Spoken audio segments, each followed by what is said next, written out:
this is Martin, the weakest bot on Chess.com, and I have decided to find out if two Martins will be able to win me in chess, as I'm going to play the same moves against them both. I'm sure this is not gonna be easy. And I was sure, as Martin is the guy that can literally sacrifice his queen for absolutely nothing just to ruin my game. But luckily this was not happening in these games. Same moves for both boards, it is so far. But of course nothing is easy in this cruel world, and after I did a short castle I encountered the first problem. Yeah, here we go. This was not something bad so far, but it complicated some things. For example, I couldn't just play c4 in this position, as on the other board this square is occupied by his queen. Let's take a queen here, even though I don't attack it here. Martin saved his queen and I have decided to continue my attack. I could play knight c4, but if he takes it on the right board, I won't be able to take his queen on the other one. I then attacked his f7 pawn trying to do a mate, but he covered his attack on the second board, so I was not able to take it on the first one. We then continued playing this pretty boring game until I tried to develop my knight.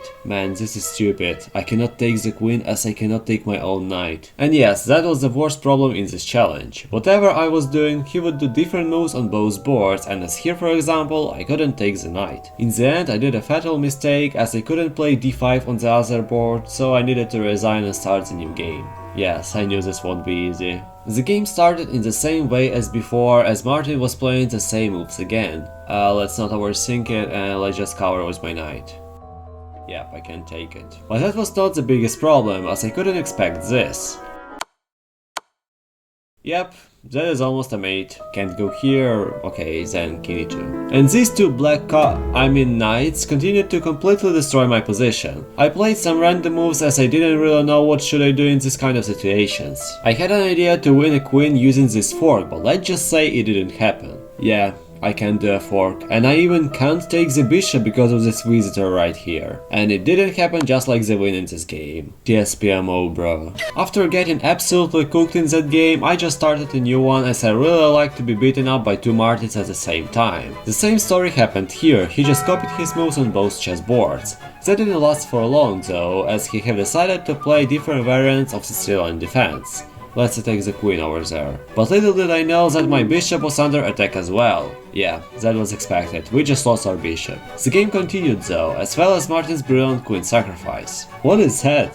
Bro is actually cooked. But I had a hope that he will take my knight with bishop and I would be able to capture it on the first board while capturing the queen on the second. But my plans obviously were destroyed, just how I destroyed my phone on my 18th birthday. What was I even expecting to happen? And after that tilt, I lost the entire game and then did the impossible move as I couldn't perform that move on both of the boards. I'm just dumb. In the next game I literally wanted to call Chess.com as Martin played c5 for the 5th time now, are you serious? But if you forget about that, the game started pretty nicely. I didn't lose anything yet, and in the next few moves I won a whole queen. If you don't care about that knight over there. Can't really take the rook right now. I have decided to put my main focus on the left game, as if I win it fast I can do whatever I want in the second one. And so far it was working well, both of the kings were opened. This looks nice so far, but I definitely shouldn't trade the queens. This time I was more careful with casually putting my pieces under attacks, as if he decided to take the rook, I wouldn't be able to take back. That was the step in the right direction, as I was getting better and better position. I have finally decided to gamble and take the bishop, and this time luck was on my side. Yes, and even a free knight?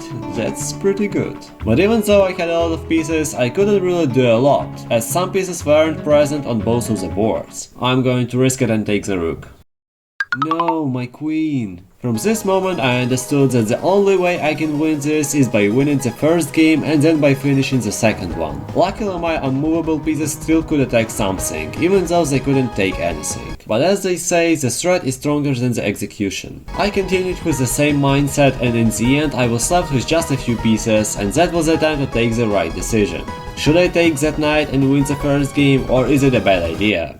I'm a little bit too scared. Spam L in the chat. The endgame got a little bit too dangerous when Martin got an advanced pawn, but I have decided to not care. It didn't PMO for real. Now really spam L in the chat. But after some more moves, the first game was completely clear from black pieces, and that was the time to finish both of the games. I really need to take this slow. He still can do something stupid with the pawns, or even I can mess up like in the first game. But I didn't mess up, because I am a Sigma, and before you even had the time to like the video, I already checked checkmated both Martins at the same time, thus winning 2 games at the same time. But can I play a chess player from every country?